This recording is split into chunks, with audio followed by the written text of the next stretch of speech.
Consolidación del régimen de válidos. Ya todo es mío. En torno al lecho mortuorio de Felipe III se agitaron frenéticamente las ambiciones e intrigas cortesanas, y al frente de ellas Gaspar de Guzmán, conde de Olivares, privado de Felipe IV, aún antes de que éste ocupara el trono, pareciendo así que la sucesión de la monarquía se señalara por la de sus válidos. En efecto, el conde duque de Olivares había entrado al servicio del príncipe como gentilhombre de cámara. Tal maña habíase dado en captar la confianza del futuro Felipe IV que desde mucho antes de morir el padre de éste ya se sabía en la corte y en todo el mundo quién sería el ministro favorito de su sucesor. En 1621 toma el poder de España una nueva generación, la de Felipe IV, 1621-1665, y el conde duque de Olivares sigue en la privanza la grandeza latifundista andaluza, con uno de sus más característicos representantes, pero el nuevo valido, hombre eufórico y vital, dio un rumbo distinto a la política de la monarquía, sustituyó el pesimismo faraónico del duque de Lerma por un dinamismo imperialista, como si fuera capaz de desviar el inevitable rumbo de los acontecimientos. La primera medida consistió en sujetar los organismos burocráticos a su omnipotente voluntad. Los consejos, depurados y atemorizados, se les sometieron incondicionalmente. Con ello se frustró el equilibrio administrativo ideado por los reyes católicos para conjurar el autoritarismo real con el interés de los cuerpos privilegiados.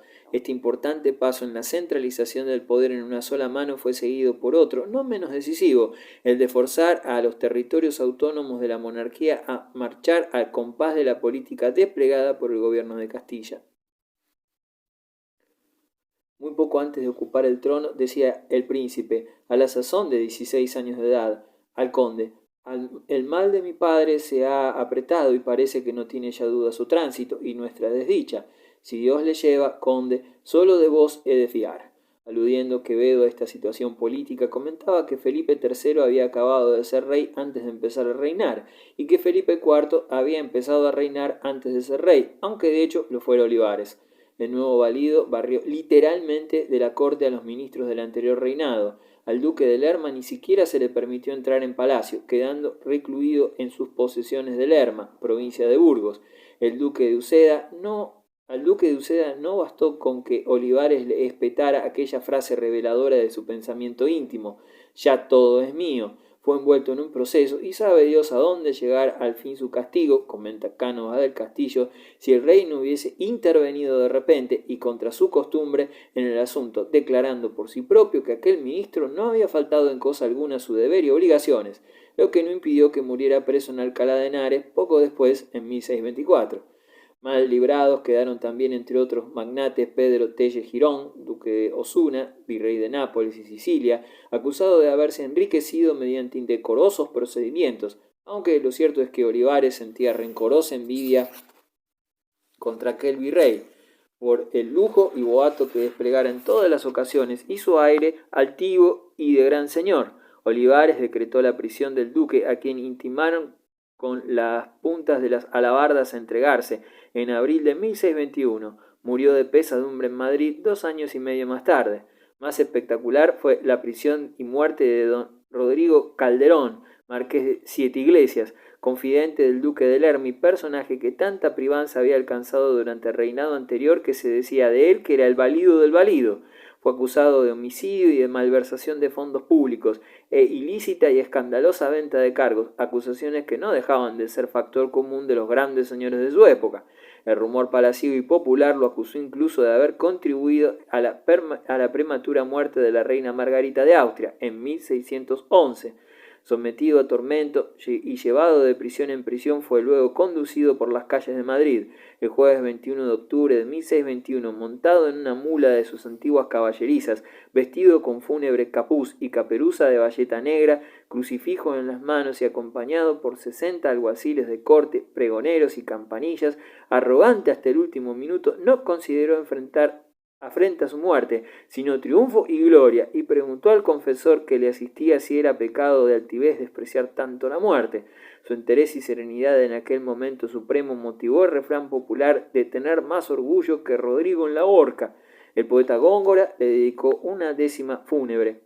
Cuando el acero fatal, glorioso hizo tu fin, cuesta a la fama el clarín del más canoro metal. Si yo promulgare mal el acto tan superior, ninguno podrá mejor que tu muerte referirlo, siendo su lengua el cuchillo que examinó tu valor.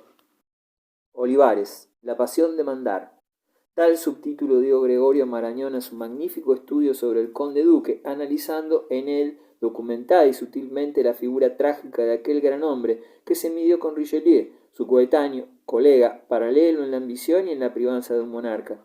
Durante 22 años ininterrumpidos de ejercer el mando, Olivares no pensó, como sus predecesores, solo en la fortuna personal, ni en las comodidades inherentes al disfrute del poder. Tomó toda la carga de las responsabilidades inmensas de su obra histórica y con ella siguió paso a paso, quizás detenido un punto de la inevitable decadencia de la monarquía española.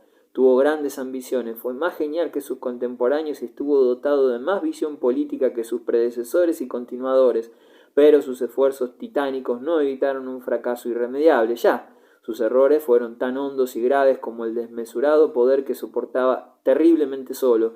Spínola y el cardenal infante don Fernando secundaron con arrojo y acierto sus sueños de grandeza, pero faltaban cabezas, como él decía, y faltaba energía y decisión en el rey, en cuyo nombre y a cuyo servicio gobernaba.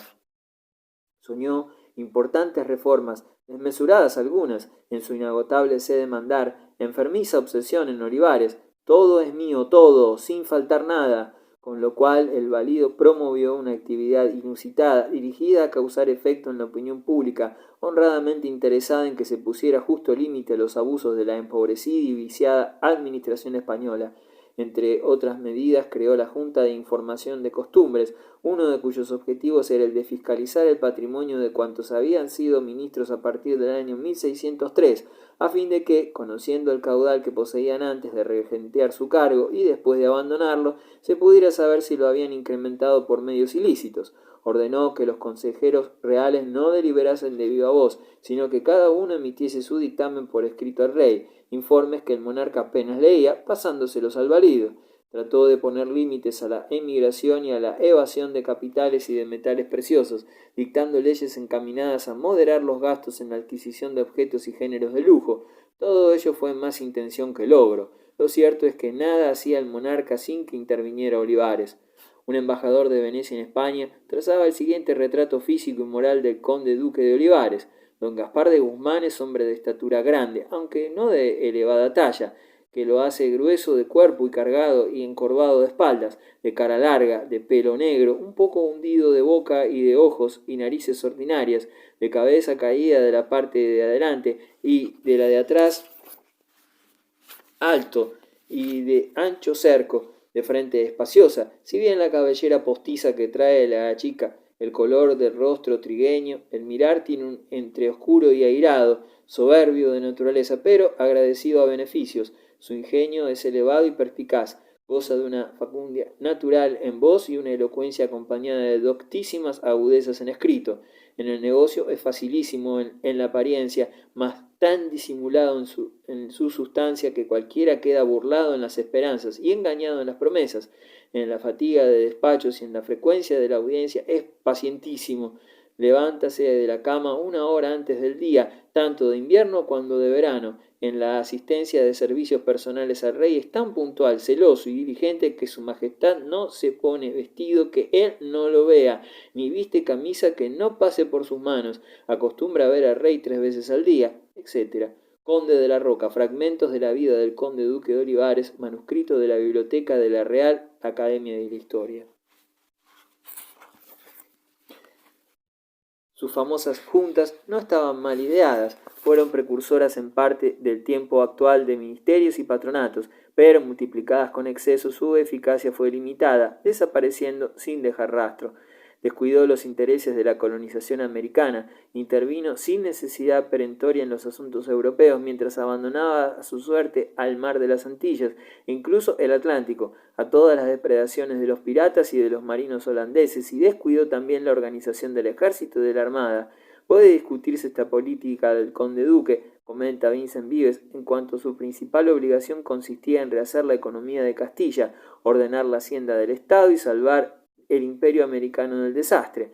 en lugar de meterse en los incómodos conflictos europeos donde lo guardaba la potencialidad de Francia y Holanda. Olivares debía restañar las primeras heridas causadas en el mar Caribe por los neerlandeses y poner las Indias en pie de guerra. Por el contrario, con el oro reunido en Andalucía para practicar esta sana política, costeó las operaciones militares en la Guerra de los 30 años. Su resultado fue liquidar en Europa el futuro del Imperio americano. Bien se vio en 1628, a raíz del desastre naval de Matanzas, Cuba, las líneas de comunicación imperial saltaron destrozadas y desde entonces incluso los piratas de la Tortuga pudieron atreverse con el antiguo coloso de los mares. Ahí, en América, se halla la clave del fracaso del conde duque en Europa, la razón de los reveses navales, las dunas, 1639, y militares, Racroix, 1643, el motivo de la secesión de Portugal y Cataluña. La llegada del tesoro americano será cada día más aleatoria y la flota de Indias no podrá cruzar el Atlántico en el crucial año de 1639. Por lo demás, tampoco las regiones periféricas peninsulares se sentían afectadas y ligadas a los destinos del Imperio de Indias por no participar en él. A tal respecto, observa el citado autor, prescindiendo de estas luces con que las recientes investigaciones iluminan los insensatos malabarismos del noble andaluz, es imposible dejar de reconocer que el programa del conde duque tenía aspectos convenientes, entre otros, a la larga, la inevitable participación de los hombres de la periferia en la colonización americana, pero frustraron sus intentos desde el primer instante. Ya en 1622 hubo viva polémica en Barcelona respecto a los límites de la autoridad real, el tono amenazador de su aplicación y sobre todo los oblicuos caminos que siguió para reducir Portugal y la corona de Aragón a la dictadura gubernamental.